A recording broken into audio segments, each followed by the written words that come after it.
Em nome do Pai, e do Filho, e do Espírito Santo. Amém.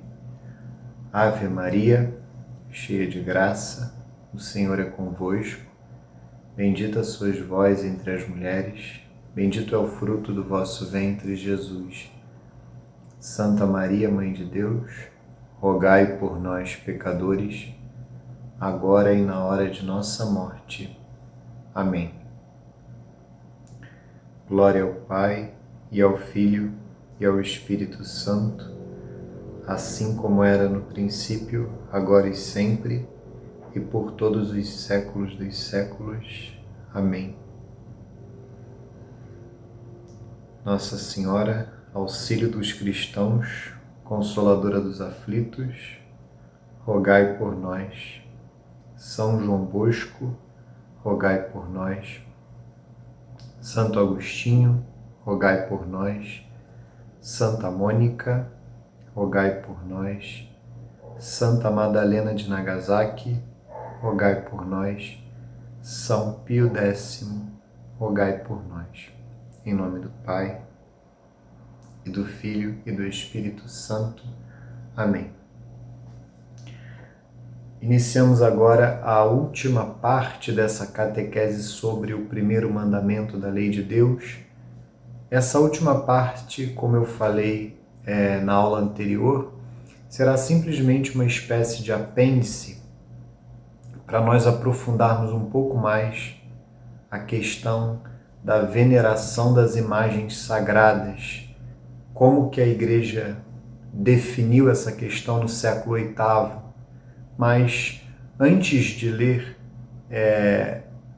o que a Igreja manifestou no segundo concílio de Nicéia, eu lerei o livro do Êxodo, no seu capítulo 20, apenas para que possamos contextualizar por que paira alguma dúvida sobre essa questão até hoje, em especial por conta do erro que é semeado pelo protestantismo também no meio da Santa Igreja Católica, como nós veremos. Vamos aqui, livro do Êxodo, capítulo 20, a partir do versículo 1. Então Deus pronunciou todas estas palavras: Eu sou o Senhor teu Deus, que te fez sair do Egito, da casa da servidão. Não terás outros deuses diante de minha face. A partir do versículo 4 é que começa. Não farás para ti escultura, nem figura alguma do que está em cima nos céus, ou embaixo sobre a terra, ou nas águas debaixo da terra. Não te prostrarás diante delas, e não lhes prestarás culto. Eu sou o Senhor teu Deus, um Deus zeloso que vinga a iniquidade dos pais nos filhos, nos netos e nos bisnetos, daqueles que me odeiam, mas uso de misericórdia até a 1000ª geração com aqueles que me amam e guardam os meus mandamentos.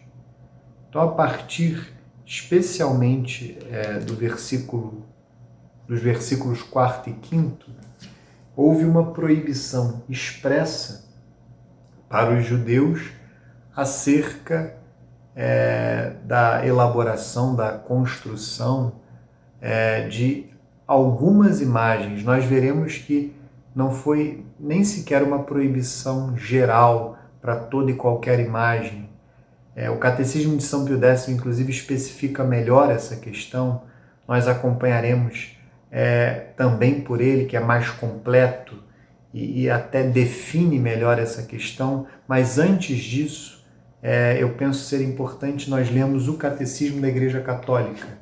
Na aula passada nós lemos o que o compêndio falava acerca dessa questão, mas o Catecismo é um pouco mais completo e ele cita integralmente não somente o segundo concílio de Nicéia no século VIII, mas também traz uma citação importante de Santo Tomás de Aquino na Suma Teológica. Comecemos então pelo Catecismo, eu explicarei o Catecismo e depois nós acompanharemos pelo Catecismo de São Pio X. Vamos lá. O que eu lerei hoje está nos parágrafos 21, 29, 2129 a 2131 do Catecismo da Igreja Católica. O mandamento divino incluía a proibição de toda representação de Deus por mão do homem. O Deuteronômio explica: uma vez que nenhuma forma vistes no dia em que o Senhor vos falou no Horebe, do meio do fogo, não vos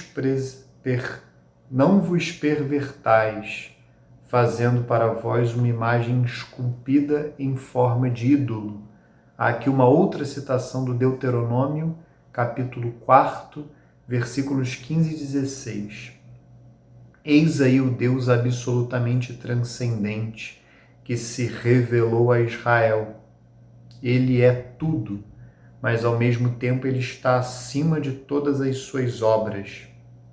Eclesiástico 43, versículos 27 e 28. Ele é a própria fonte de toda a beleza criada. Sabedoria 13, versículo 3. No entanto, desde o Antigo Testamento, Deus ordenou ou permitiu a instituição de imagens que conduziriam simbolicamente à salvação por meio do Verbo encarnado, como são a serpente de bronze, a arca da aliança e os querubins. Então, percebamos duas realidades. Em primeiro lugar, naquele momento, Deus, na sua pedagogia, ele queria, dentro do seu povo, do povo escolhido, do povo de Israel, ele queria quebrar a característica muito própria do paganismo, que é uma característica, inclusive, não somente do paganismo naquele momento histórico, mas até hoje. O que os pagãos faziam? Os pagãos, como fazem até hoje, idolatravam falsos deuses, às vezes esses deuses representados até por animais. Então, o paganismo, o que era próprio do paganismo era transformar uma criatura em Deus, como fizeram os próprios israelitas com o bezerro de ouro. O bezerro de ouro, ele é uma boa representação disso que eu explico agora, porque foi exatamente o que os israelitas fizeram. Ali foi uma perversão pagã, como inclusive aconteceu inúmeras vezes na história do povo de Israel ao longo de todo o Antigo Testamento. O povo escolhido que se pervertia, se paganizava, idolatrava falsos deuses, colocava demônios no lugar de Deus. Então o pagão tinha essa característica de dar uma imagem e um nome, muitas vezes para uma realidade criada. E com isso, dentro do paganismo, Deus serve o homem invoca Deus com aquele nome que ele próprio deu a Deus, aquele falso Deus, e através daquela imagem falsa que ele próprio deu a Deus, que muitas vezes é uma projeção do próprio homem, ao invés de Deus que se revela ao homem, como acontece no cristianismo, é o homem que dá um nome a Deus, é o homem que dá uma imagem a Deus. E é interessante que Deus ele começa a quebrar esse paganismo com o próprio Moisés na sarça ardente. Moisés pergunta qual é o nome de Deus e ele diz: eu sou aquele que sou. Ao mesmo tempo um nome, mas a ausência de um nome, e também um Deus sem rosto. Então, por conta disso, há esta proibição que, como nós acabamos de ler no próprio catecismo, não foi uma proibição geral, foi uma proibição específica, que o homem, o povo escolhido, não representasse Deus, o próprio Deus, através de imagens. Mas as imagens não eram proibidas por completo. Tanto que o próprio Deus, quando fez a arca, quando mandou que a arca da aliança fosse feita, ele mandou que fossem confeccionados querubins, a própria arca da aliança, e aquele episódio que é citado aqui também, que está narrado no livro dos Números, da serpente de bronze, quando o povo começou a ser, por castigo de Deus, morto por serpentes venenosas, o próprio Deus, quando Moisés suplica a ele em favor do povo, ele próprio manda que os israelitas construam uma serpente de bronze, façam uma serpente de bronze. Então isso deixa muito claro que as imagens, estes diversos acontecimentos que ocorreram durante a própria travessia do deserto, do Egito rumo à Terra Prometida, demonstram que não houve uma proibição completa da confecção de imagens. Sim, sem dúvida nenhuma, uma proibição parcial, mas que se explica justamente nesta pedagogia de Deus que queria quebrar o paganismo, queria destruir o paganismo que ainda estava muito arraigado no coração dos homens daquele tempo, como aquele episódio já citado por mim nesta aula do bezerro de ouro demonstra claramente. Foi só Deus ficar alguns dias, Moisés permanecer alguns dias na presença de Deus, um tempo mais prolongado, que o povo imediatamente, o próprio Arão, irmão de Moisés, sacerdote escolhido por Deus para guiar o povo também, o próprio Arão caiu no erro de dar uma imagem a Deus, a imagem de um bezerro de ouro, como diz o Salmo, um animal que come feno, ou seja, isto é a própria realidade da idolatria. Colocou-se um animal, um ser irracional, para representar Deus no lugar de Deus. Então este era o quadro, mas aí vem a explicação do catecismo muito boa da definição que a Igreja deu no Concílio de Nicéia acerca das imagens sagradas a partir de nosso Senhor Jesus Cristo. Esse é o acontecimento que muda e que levou a Igreja a definir que as imagens sagradas, sim, são permitidas e devem ser veneradas, nós veremos, porque nós veneramos, e no caso de nosso Senhor Jesus Cristo, nós adoramos, não as imagens, mas as pessoas representadas pelas imagens, como nós veremos agora. É o parágrafo 2131 do Catecismo. Foi fundamentando-se no mistério do Verbo encarnado que o sétimo concílio ecumênico em Nicéia, em 787, justificou contra os iconoclastas. Vejam que já havia, evidente que não era o protestantismo, mas já havia um erro, algo, uma heresia que contrariava a fé naquele momento, no século VIII. Então, este traço específico da heresia protestante não tem nada de novo. É o erro dos iconoclastas, dos iconoclastas repetido pela heresia protestante. Justificou o Concílio de Nicéia, no caso, justificou contra os iconoclastas o culto dos ícones, os de Cristo, mas também os da Mãe de Deus, dos anjos e de todos os santos. Ao se encarnar, aqui está a razão, o Filho de Deus inaugurou uma nova economia das imagens. Economia é um termo que na teologia significa tudo aquilo que Deus faz para nos salvar. De uma forma bem simples, é isto que significa economia em teologia. Tudo aquilo que Deus faz na história para salvar o homem. Então, o que a Igreja compreendeu é que a partir de nosso Senhor Jesus Cristo, a partir da encarnação, não é bem a partir de nosso Senhor Jesus Cristo. Nosso Senhor Jesus Cristo é o Filho eterno de Deus, Deus de Deus, luz da luz, Deus verdadeiro de Deus verdadeiro, como diz o credo niceno-constantinopolitano, gerado, não criado. Então, nosso Senhor Jesus Cristo é gerado pelo Pai desde toda a eternidade, mas a partir do momento que nosso Senhor Jesus Cristo, a partir do momento em que o Filho, a segunda pessoa da Santíssima Trindade, se encarna, a partir do acontecimento da encarnação, a Igreja entende que Deus ganha um rosto e, por conta disso, há uma nova economia das imagens. Então, isto torna lícito o fato de que sejam confeccionadas imagens de nosso Senhor Jesus Cristo. Afinal, Deus se fez homem, Deus tem um rosto, Deus tem um corpo. E é interessante, mas por que então fazermos imagens de Nossa Senhora, dos anjos e dos santos? Porque na realidade, e essa explicação me parece belíssima, eu ao ouvir do Padre Paulo Ricardo,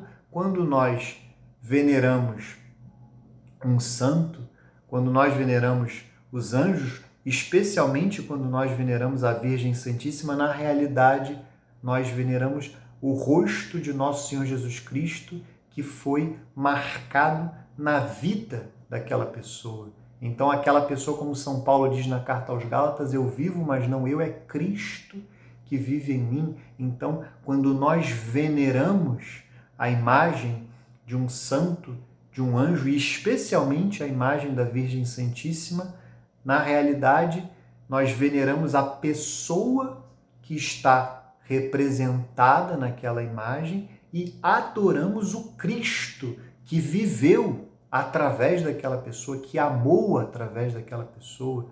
Então, isso é muito belo. Então, o rosto de nosso Senhor Jesus Cristo, ele também transparece, ele também aparece na vida dos santos, nos próprios anjos, que estão também na presença de Deus, mas em especial na vida, sem dúvida nenhuma, da Virgem Santíssima.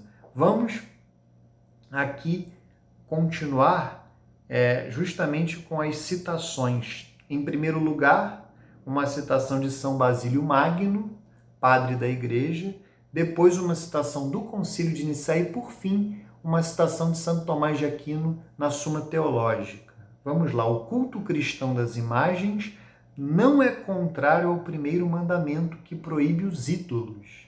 De fato, a honra prestada a uma imagem se dirige ao modelo original. Então, na realidade, quando nós honramos, veneramos uma imagem, nós veneramos o modelo original, a pessoa que está representada naquela imagem. Eu faço uma comparação aqui muito até boba, simples, ordinária. Quem aqui não tem o hábito ou de guardar na carteira a foto da família, ou mesmo uma imagem sagrada, mas eu fico na foto da família porque, ou mesmo no trabalho, eu tenho na minha mesa de trabalho a foto da minha família, da minha esposa e dos meus filhos, e é evidente que aquela foto não é simplesmente a fotografia.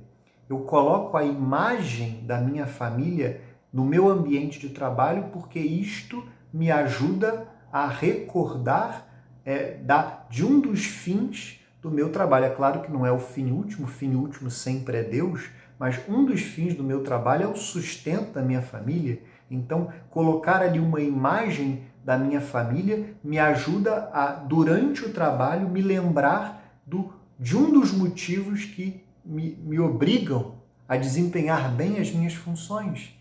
É claro que também as imagens sagradas estão ali para me lembrar do fim último, que é Deus. Então tem um crucifixo, tem uma imagem da Virgem Santíssima. Então vejam que, na realidade, quando eu coloco a imagem da minha família, a honra que eu presto, é claro que não é a mesma honra, mas a honra que eu presto ali não é a foto, não é a fotografia, é a minha esposa e aos meus filhos. Então vejam que este equívoco dos protestantes, não falemos mais dos iconoclastas, porque quem hoje repete este mesmo equívoco são os protestantes, ele é facilmente debelado. Ele é facilmente debelado com todos esses argumentos. Então essa primeira citação é de São Basílio Magno. E aí depois vem a citação do Concílio de Nicéia. Quem venera uma imagem, venera a pessoa que nela está pintada. Então esta é a definição do Segundo Concílio de Nicéia.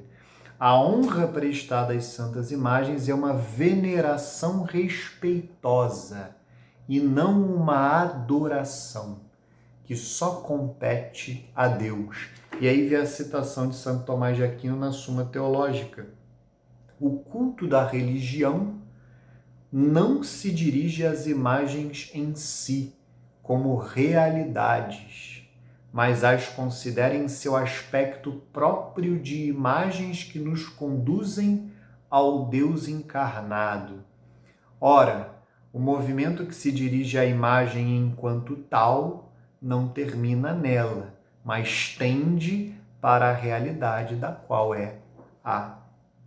é imagem, diz Santo Tomás de Aquino com a sua clareza e excelência habituais. Então vejam que não há margem para dúvida, mas além disso, eu penso ser importante porque é mais completo que acompanhemos o que São Pio X nos diz, porque São Pio X é interessante, ele não ficará, por isto é que é mais completo o seu catecismo nesse ponto, ele não falará, ele não abordará apenas a questão da veneração das imagens, ele abordará a própria questão do culto à Nossa Senhora, do culto aos anjos, do culto aos santos.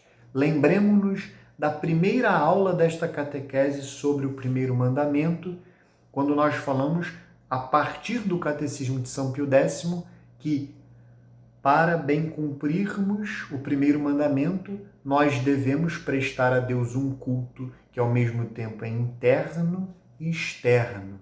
E a partir disso, depois de falar do culto que é devido a Deus, e depois de falar daquilo que se opõe ao primeiro mandamento, especificamente a idolatria, São Pio X se questionará se o culto devido a Nossa Senhora, aos anjos e os santos, seria ou não uma idolatria. É isso que São Pio X começa a abordar a partir da pergunta 367. E ele fará isso da pergunta 367 até a pergunta 371. E nós acompanharemos a partir de agora no Catecismo de São Pio X. Vamos lá. O primeiro mandamento proíbe acaso honrar e invocar os anjos e os santos? Não.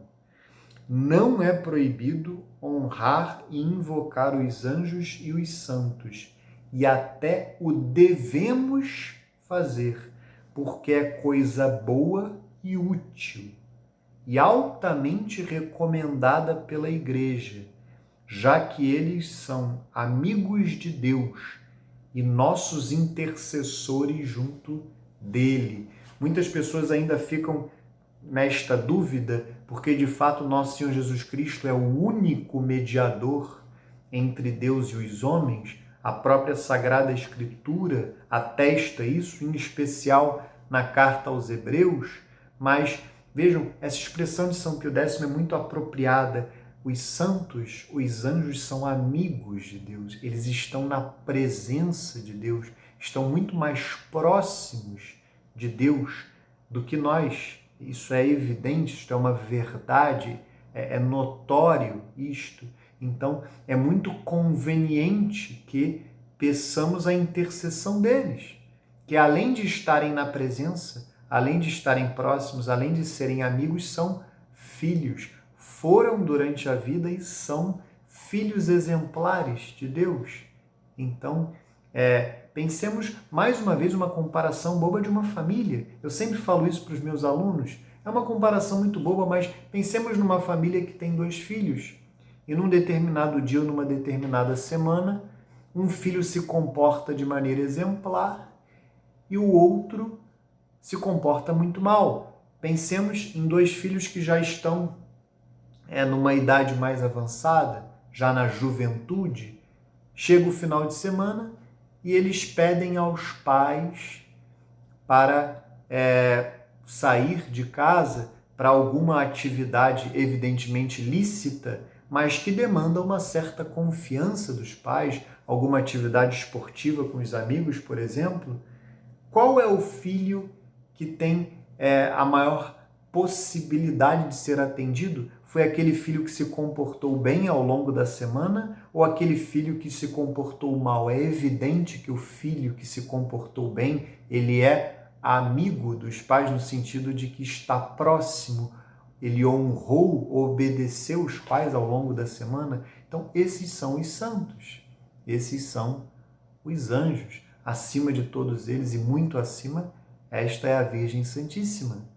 filhos exemplares, obedientes de Deus, ao passo que nós, miseráveis pecadores, somos este filho desobediente, este filho que não é exemplar ou ainda não é exemplar. Pode ser que algum de vocês que assistiram esta aula já esteja neste patamar. Infelizmente, desgraçadamente, eu ainda não estou. Então, é muito conveniente, e mesmo que eu fosse um filho exemplar, ainda assim seria conveniente que eu pedisse a intercessão desses filhos próximos, desses filhos que se comportam mais do que eu, muito mais do que eu, como amigos de Deus, como diz São Pio X. E aí agora ele enfrentará esta questão da única mediação de nosso Senhor Jesus Cristo na pergunta 368.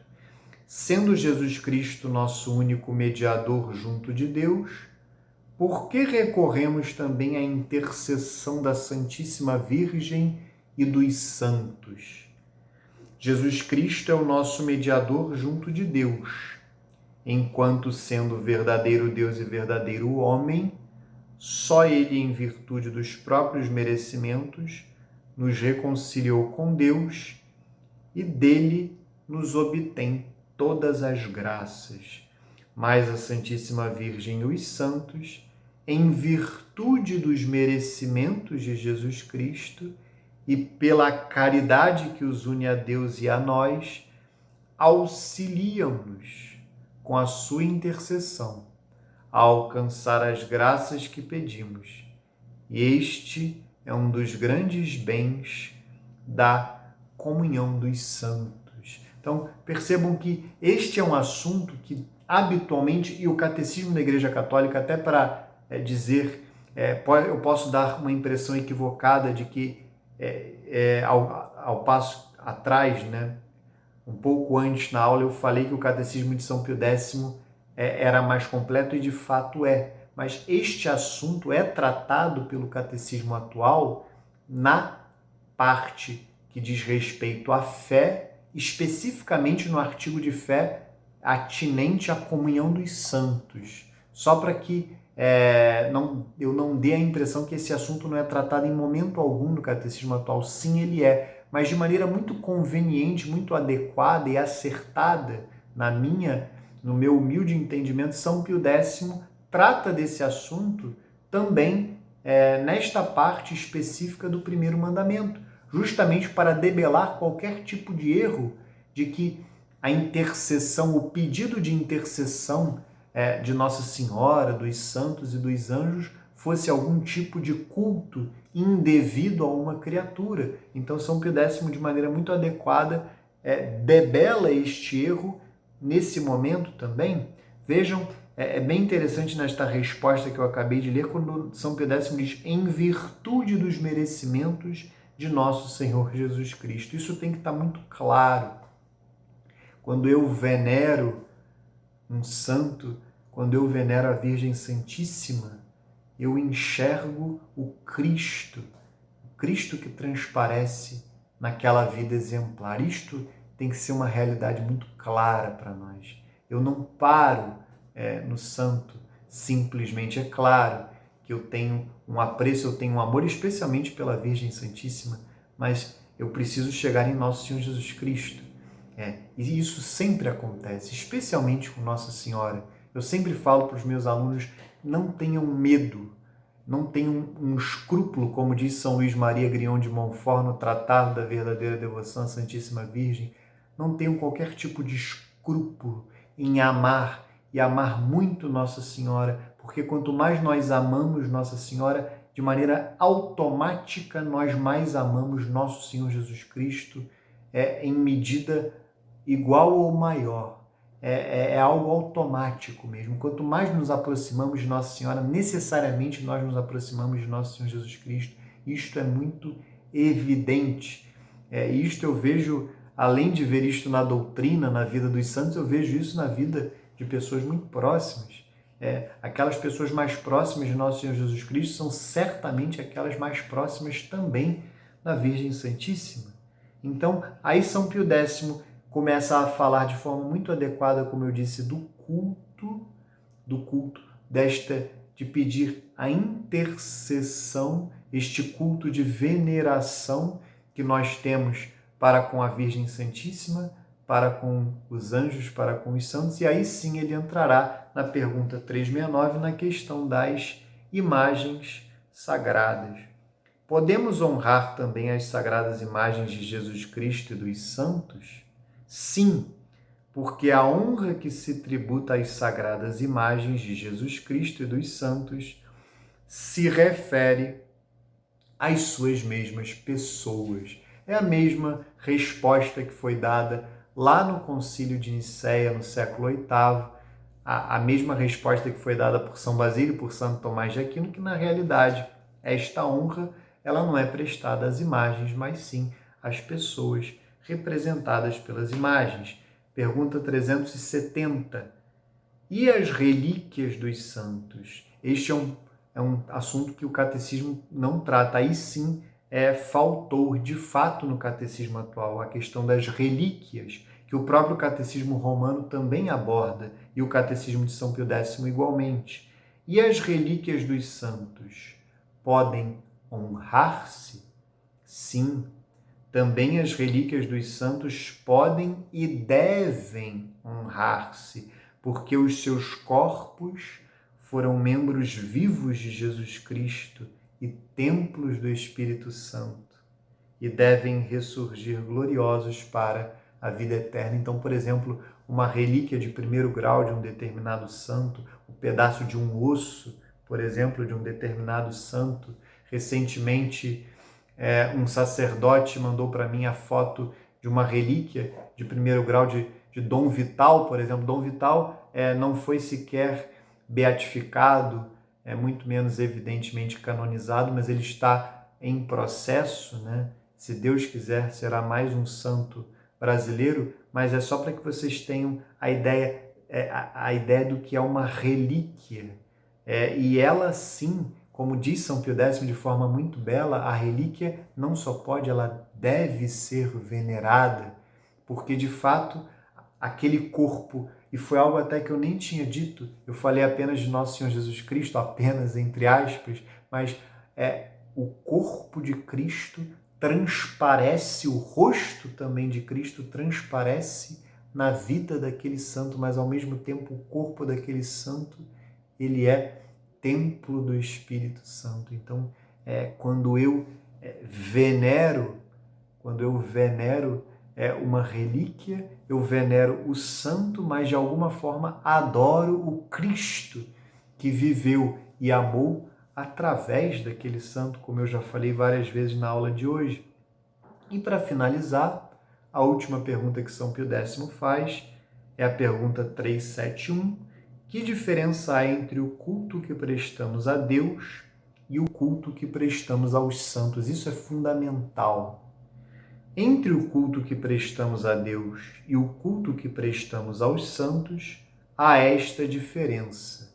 A Deus adoramo-lo pela sua infinita excelência, ao passo que aos santos não os adoramos, mas só os honramos e veneramos, como a amigos de Deus e nossos intercessores junto dele. O culto que prestamos a Deus chama-se latria, isto é, de adoração. E o culto que prestamos aos santos chama-se dulia, isto é, de veneração aos servos de Deus. Enfim, o culto especial que prestamos a Maria Santíssima chama-se hiperdulia, isto é, de essencialíssima veneração como Mãe de Deus. Então é importantíssimo que um fiel católico conheça bem estes termos. Só para fechar, então, o culto devido a Deus é um culto de latria, e é evidente que este culto é devido somente a Deus. Latria é um culto de adoração, como eu disse, devido somente a Deus. Os santos e os anjos, nós prestamos um culto de dulia, de veneração. Veneração aos anjos, veneração aos santos, ao passo que Nossa Senhora, evidentemente, não é um culto de latria, Nossa Senhora não é Deus, mas também não é um culto simplesmente de dulia, de veneração. É um culto de hiperdulia, uma veneração, como diz São Pio X, essencialíssima, especialíssima, toda especial, toda própria de Nossa Senhora e ao mesmo tempo essencial. Venerar Nossa Senhora, ter devoção por Nossa Senhora, não é uma opção, em hipótese alguma, é uma necessidade, é algo essencial para nós. Então, esta última parte da nossa catequese fica por aqui. Era para ter sido simplesmente um apêndice, acabou que ficou uma aula um pouco mais aí de meia hora. Eu quis ser bem detalhista com relação a esse ponto, para que não paire qualquer tipo de dúvida, já que a heresia protestante, infelizmente, semeia muitos erros a respeito da questão das imagens sagradas, inclusive dentro da Santa Igreja Católica. Então é fundamental que esta questão fique muito bem explicada. Então, na próxima aula, nós já iniciaremos a catequese sobre o segundo mandamento. Provavelmente, certamente uma catequese bem mais curta que esta do primeiro mandamento. O mesmo se aplica à catequese sobre o terceiro mandamento, que será dada na sequência, para que, após estas duas catequeses do segundo e do terceiro mandamento, aí sim, nós entraremos nos mandamentos relacionados mais diretamente ao amor do próximo, no caso, a começar pelo quarto mandamento, honrar pai e mãe. Acabou que eu não falei, a próxima catequese será sobre o segundo mandamento, não falar o santo nome de Deus em vão, e depois a catequese do terceiro mandamento, guardar domingos e dias de festa e dias de guarda, para, enfim, chegarmos nos mandamentos relacionados ao amor ao próximo, a começar pelo mandamento, quarto mandamento, honrar pai e mãe. Tá bom? Fiquem ligados, porque a ideia é, sim, termos um curso completo dos 10 mandamentos. Como eu já expliquei, essas são as aulas que eu tenho gravado para a catequese da minha paróquia e aproveito para compartilhá-las tanto no YouTube da paróquia como também no YouTube do Centro Dom Bosco. Mas eu já vi algumas perguntas, as aulas do credo, não há ainda nem a certeza se nós teremos uma aula, um curso completo, digamos assim, que aborde o conteúdo integral da doutrina. Seria algo bem desafiador, mas eu confesso que não descarto por completo essa ideia. Mas eu preciso refletir como seria isso na prática, porque de fato é uma tarefa bem desafiadora. Mas pelo menos esta parte dos mandamentos, e quem sabe na sequência a parte do catecismo relacionada com a oração cristã, sim, é bem possível que ainda este ano nós tenhamos estes 2 cursos no YouTube do Centro Dom Bosco, tá bom? Viva Cristo Rei, salve Maria Santíssima, auxílio dos cristãos, consoladora dos aflitos, viva São João Bosco, Santo Agostinho, Santa Mônica, Santa Madalena de Nagasaki, São Pio X. Em nome do Pai, e do Filho, e do Espírito Santo. Amém.